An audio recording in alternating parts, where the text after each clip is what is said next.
તો ગુજરાત 4 વરસાદી સિસ્ટમથી ઘેરાયું છે। હવામાન વિભાગની વરસાદ અંગેની મોટી આગાહી। ગુજરાતની 3 બાજુ 4 વરસાદી સિસ્ટમ સક્રિય થઈ છે। આવતીકાલથી 15 મે સુધી ગુજરાતમાં વરસાદ રહી શકે છે।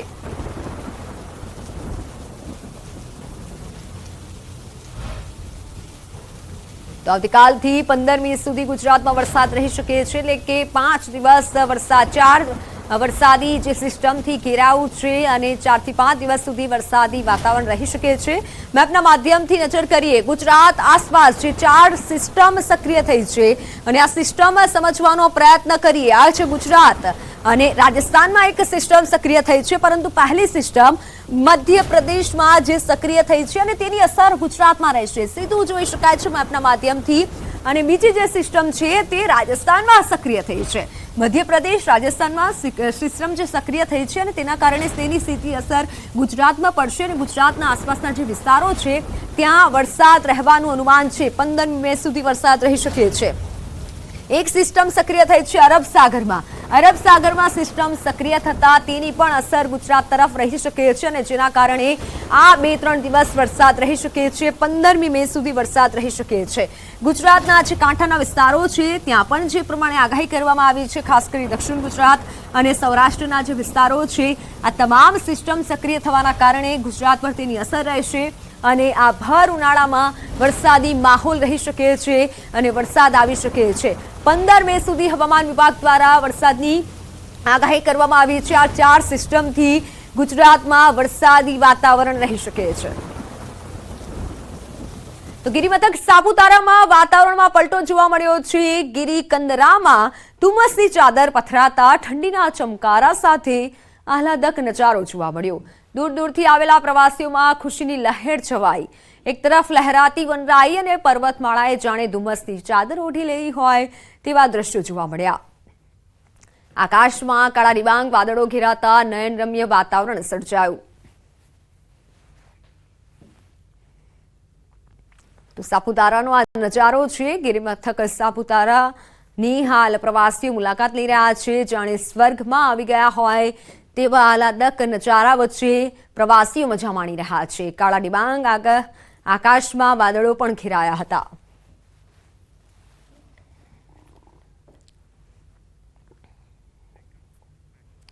નીટ પરીક્ષામાં ચોરીકાંડમાં પોલીસ એક્શન મોડમાં આવી છે। વડોદરાની રોય ઓવરસીઝ ઓફિસ સીલ કરવામાં આવી છે। તપાસ બાદ પંચમહાલ એસઓજીની કાર્યવાહી। દસ્તાવેજી કાગળો પણ પોલીસે જપ્ત કર્યા છે। પોલીસ કર્મીઓના નિવેદન લેવામાં આવ્યા છે। હજુ પણ ચોંકાવનારી બાબતો સામે આવી શકે છે। રોય ઓવરસીઝના સંચાલક સામે ગુનો નોંધાયો છે। પરશુરામ રોયની એસઓજીએ અટકાયત કરી લીધી છે। પરશુરામ રોયની વડોદરા મુંબઈમાં કન્સલ્ટન્સી છે। રોય મેડિકલ એડમિશનનું તેઓ માર્ગદર્શન આપે છે। નીટ કૌભાંડમાં રોયે વિદ્યાર્થીઓના નામો મોકલ્યા હતા। વડોદરા એસઓજીએ પરશુરામ રોયને ગોધરા પોલીસને સોંપ્યો છે। પંચમહાલના ગોધરામાંથી સ્કૂલમાં નીટની પરીક્ષામાં ચોરી કૌભાંડ પકડાયું હતું, જેમાં વિદ્યાર્થી દીઠ 10 લાખ રૂપિયા લેવામાં આવ્યા હોય તેવું સામે આવ્યું હતું। જ્યારે આ પ્રકરણમાં 3 લોકો સામે હાલ ફરિયાદ નોંધવામાં આવી છે, જેમાં જય જલારામ સ્કૂલના શિક્ષક તુષાર ભટ્ટ, વડોદરાના રોય ઓવરસીઝના માલિક પરશુરામ રોય અને ગોધરાના આરિફ વોરા સામે ફરિયાદ નોંધાઈ હતી। ગઈકાલે ડેપ્યુટી સેન્ટર સુપ્રિન્ટેન્ડન્ટની ગાડીમાંથી 7 લાખ રૂપિયા પણ મળ્યા હતા।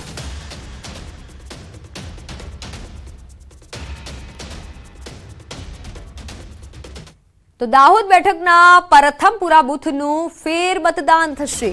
આવતીકાલે પરથમપુરા બૂથ પર ફરી મતદાન કરવામાં આવશે। 7મીએ મતદાન રદ થયું હતું। 220 નંબરના પોલિંગ સ્ટેશન પરથમપુરામાં આવતીકાલે સવારે 7 થી 6 દરમિયાન મતદાન થશે, જેમાં તમામ મતદારોને આવતીકાલે રજા પણ અપાશે, જેમાં 618 પુરુષ મતદારો અને 606 મહિલા મતદારો ફરીથી પોતાનો મત અધિકારનો ઉપયોગ કરી મતદાન કરી શકશે। બૂથ કેપ્ચરિંગની ઘટના બાદ ફેર મતદાનનો આદેશ અપાયો છે। બૂથ નંબર 220 પર ગેરરીતિનો વિડીયો વાયરલ થયો હતો। વિજય ભાભોરના બૂથ કેપ્ચરિંગનો વિડીયો વાયરલ થયો હતો। રીપોલિંગ માટે ચૂંટણી પંચમાં અરજી કરાઈ હતી। આવતીકાલે ફરી મતદાન કરવામાં આવશે।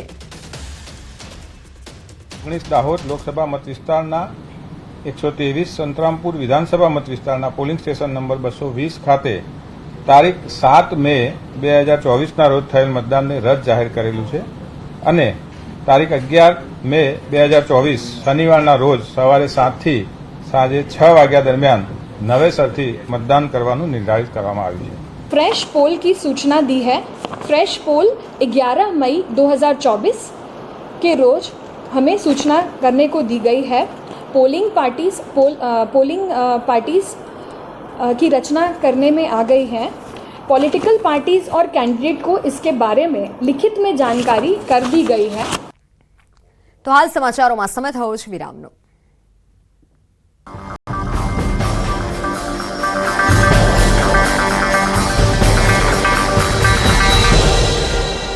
હવે યુવા ઉનાળામાં લોકોને વારંવાર છાતી અને પેટમાં બળતરાની સમસ્યાઓનો સામનો કરવો પડતો હોય છે। આવી સ્થિતિમાં કેલ્શિયમથી ભરપૂર દૂધ વધારાના એસિડને શોષીને એસિડની રચનાને રોકવામાં ખૂબ જ મદદરૂપ સાબિત થાય છે। તેથી જો તમે પણ આ ગરમીના દિવસોમાં પાચન તંત્રને લગતી સમસ્યાઓથી પરેશાન છો તો ઠંડા દૂધનું સેવન ચોક્કસ કરો। આ એસિડ રિફ્લેક્સને કારણે થતી બળતરાથી રાહત આપે છે। આરામની ઊંઘ મેળવવા માટે ઠંડુ દૂધ પણ પી શકાય છે। તેને પીવાથી બીપીમાં વધઘટની સમસ્યા પણ ઓછી થઈ જાય છે અને શરીર હળવું થઈ જાય છે। આ સિવાય દિવસભરના વ્યસ્ત જીવન પછી તણાવ અને ચિંતા જેવી સમસ્યાઓને દૂર કરવામાં પણ ઠંડુ દૂધ ઘણું બધું ફાયદાકારક છે। ઠંડુ દૂધ પીવાના ફાયદા। ઠંડુ દૂધ છે શક્તિવર્ધક, પેટની બળતરાને શાંત કરવામાં મદદરૂપ, સ્કિન ક્લિન્ઝર તરીકે ઉપયોગી, વજન ઘટાડવામાં મદદરૂપ, કબજિયાતને ઘટાડે, હાઈ બીપીને કંટ્રોલ કરવામાં ફાયદાકારક। हाई बीपी ने कंट्रोल करवा माटे ठंडू दूध पीवू खूब ज फायदाकारक छे। तेनाथी रक्त परिभ्रमण सुधरे छे अने शरीरमां स्ट्रेस होर्मोन्स पण ओछा थाय छे। तमने जणावी दઈએ કે કેલ્શિયમ, મેગ્નેશિયમ અને પોટેશિયમ હાઈ બ્લડ પ્રેશર ઘટાડવામાં ખૂબ જ મહત્વપૂર્ણ ભૂમિકા ભજવે છે। આવી સ્થિતિમાં જેમનું બીપી વારંવાર હાઈ રહેતું હોય તેમણે પણ ઠંડુ દૂધ પીવું જોઈએ। વજન ઘટાડવાની દ્રષ્ટિએ ગરમ દૂધ કરતાં ઠંડુ દૂધ વધુ ફાયદાકારક હોય છે। જો તમે કસરત અને આહારની સાથે ઠંડા દૂધને તમારી દિનચર્યાનો ભાગ બનાવો છો તો તમને તેના ઘણા બધા ફાયદા જોવા મળશે। આપણે જણાવી દઈએ કે તેને પીવાથી મેટાબોલિઝમ પણ વધે છે, જે વધારાની કેલરીને બર્ન કરે છે। તેથી બચી જાઓ છો અને ધીમે ધીમે તમને વજન ઘટાડવામાં ફાયદો દેખાવા લાગે છે। ઠંડુ દૂધ શરીર માટે ફાયદાકારક છે, પરંતુ તેનું સેવન કરતા પહેલા સમયનું પણ ધ્યાન રાખવું જરૂરી છે। તમારે દિવસ દરમિયાન જ ઠંડા દૂધનું સેવન કરવું જોઈએ। રાત્રે તેનું સેવન કરવાથી ઊંઘમાં સમસ્યા થોડી ઘણી ઊભી થાય છે, કફ પણ થઈ શકે છે। આ સિવાય ઉનાળાની ઋતુમાં જ તેનું સેવન કરવું એ વધારે ફાયદાકારક છે। શિયાળામાં તેને પીવાથી કફ થશે। આ પિત્તને શાંત કરવા માટે આયુર્વેદમાં દૂધને શ્રેષ્ઠ ઔષધ તરીકે પણ દર્શાવેલું છે અને આહાર તરીકે પણ દર્શાવેલું છે। સામાન્ય રીતે અલગ અલગ પ્રકારના દૂધ જોવા મળે છે, જેમાં ગાયનું દૂધ છે, ભેંસનું દૂધ છે વગેરે। ડેરીમાંથી પણ અમુક પ્રકારના જે દૂધ હોય છે તે મિશ્રણ દૂધનું મળે છે, પરંતુ આયુર્વેદ એ ગાયના દૂધને શ્રેષ્ઠ માને છે અને ગાયના દૂધથી શ્રેષ્ઠ રીતે પિત્તનું શમન થાય છે અને પિત્તના રોગો પણ મટે છે। શીતળ ગાયનું દૂધ કે જેની અંદર તમે હળદર અથવા શર્કરા પણ નાખેલ હોય તો એ દૂધ પીવાથી પિત્તનું શમન થાય છે અને ખૂબ ફાયદા જોવા મળે છે। ગાંઠિયાની દુકાન ચલાવતા સામાન્ય વેપારીના પુત્રએ 12 સાયન્સમાં નોંધપાત્ર પરિણામ લાવીને પરિવારનું નામ રોશન કર્યું। અમદાવાદમાં ગાંઠિયાની દુકાન ચલાવનારા પુત્રની મહેનત રંગ લાવી। ધોરણ 12 સાયન્સમાં 94% મેળવીને માતા પિતાનું માન વધાર્યું છે। પિતાનો સંઘર્ષ જોઈ પુત્રએ ભણવાનું અને ડોક્ટર બનવાનું મન બનાવી લઈ આ સફળતા હાંસલ કરી। જો કે પુત્રના પરિણામ પાછળ પિતાની રાત દિવસની મહેનત પણ રંગ લાવી। આ દ્રશ્યો જુઓ। ગાંઠિયાની સામાન્ય દુકાન ચલાવનારા વેપારીએ પેટે પાટા બાંધીને પોતાના પુત્રને ભણાવ્યો અને હાલ પરિણામ એ છે કે 12મા ધોરણમાં સાયન્સમાં તેણે 94% લાવીને પોતાની અને પિતાની મહેનતને સાર્થક બનાવી। એટલું જ નહીં, પોતાના અને પરિવારના ઉજ્જવળ ભવિષ્યની કેડી પણ કંડારી। વાડજમાં રહેલા વિદ્યાર્થી યોગીરાજ કાચાએ પરિણામ લાવવામાં જરા પણ કાચું ના મૂક્યું। સમય મળતા જ તેણે પિતાના ધંધામાં મદદ કરી અને બીજી તરફ તેના પિતાએ પોતાના પુત્રને ભણાવવા માટે પણ કોઈ કચાશ ન રાખી। ખાસ તો મેડિકલ લાઇનમાં જવું છે અને પપ્પાને આટલી મહેનત ન કરવી પડે એના માટે હું ભણું છું અને પપ્પાના ધંધો એકદમ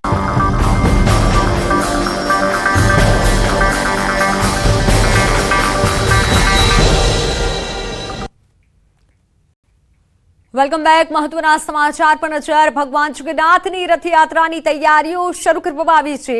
આજે અક્ષય તૃતીયાએ રથ પૂજન કરવામાં આવ્યું। અમદાવાદના જગન્નાથ મંદિરે 3 રથનું પૂજન। અખાત્રીજના દિવસથી ભગવાનના ત્રણેય રથની વિશેષ પૂજા કર્યા બાદ રથનું સમારકામ અને રંગરોગાન શરૂ કરાશે. શાસ્ત્રોક્ત વિધિ મુજબ ત્રણેય રથની પૂજા કરવામાં આવી. શુભ મુહૂર્તમાં મંત્રોચ્ચાર સાથે રથની પૂજા થઈ. ભગવાન જગન્નાથની 7 જુલાઈ રથયાત્રા નીકળવાની છે અને તેની તૈયારીઓ શરૂ કરી દેવામાં આવી છે.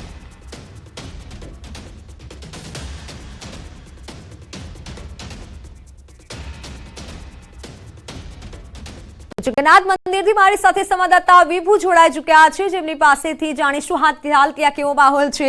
વિભુ, તૈયારીઓની શરૂઆત થઈ ચૂકી છે.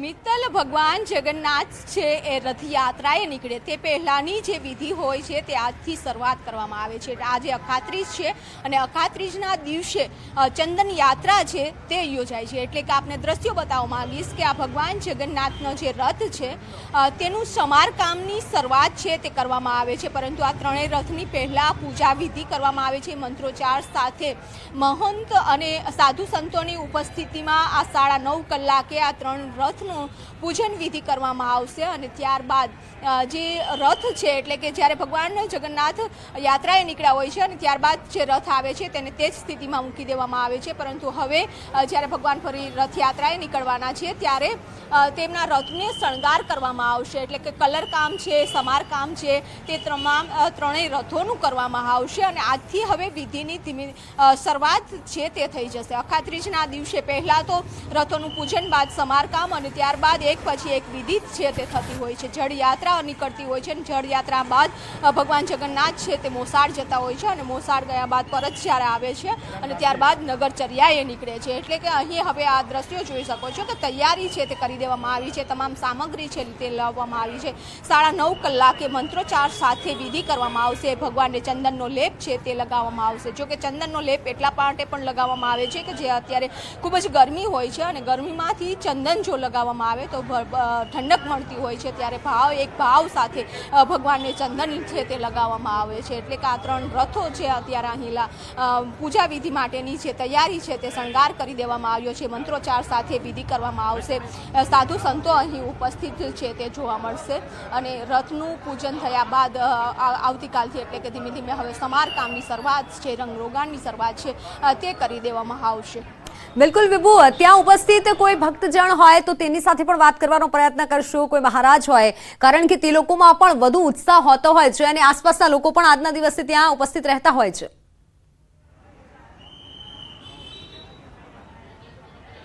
મિત્તલ, જે રીતે પુરીની યાત્રા બાદ જો સૌથી મોટી યાત્રા નીકળતી હોય તો ગુજરાતના અમદાવાદમાં છે અને અત્યારે આ પ્રસાદ પણ અહીં આવી ગયો છે. ભક્તો છે તે પણ ખૂબ જ મોટી સંખ્યામાં અહીં આવતા હોય છે. લોકોમાં અલગ જ પ્રકારનો ઉત્સાહ છે તે જોવા મળતો હોય છે.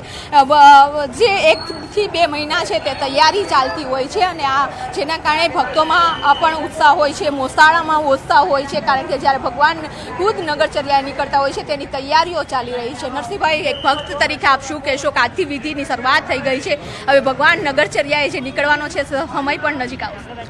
હવે આગામી 7/7/2024ના દિવસે રથયાત્રાના અનુસંધાનમાં આજ રોજ જગન્નાથ મંદિરના સામે જે ત્રણ ભગવાનના રથ છે એની આજ એની પૂજા થશે. આજે અખાત્રીજ દિવસે બહુ મુહૂર્ત કહેવામાં આવે છે. ત્યારબાદ એને જળયાત્રામાં ભગવાને બેસવાની જળયાત્રા કરશે. ત્યારે 22/6/2024ના રોજ ભગવાન સરસપુર મોસાળમાં જશે 15 દિવસ માટે. અહીંયા જઈને અભિષેક થયા પછી સાંજે 4 વાગે 15 દિવસ ભગવાન મામાની ઘેર રહેશે.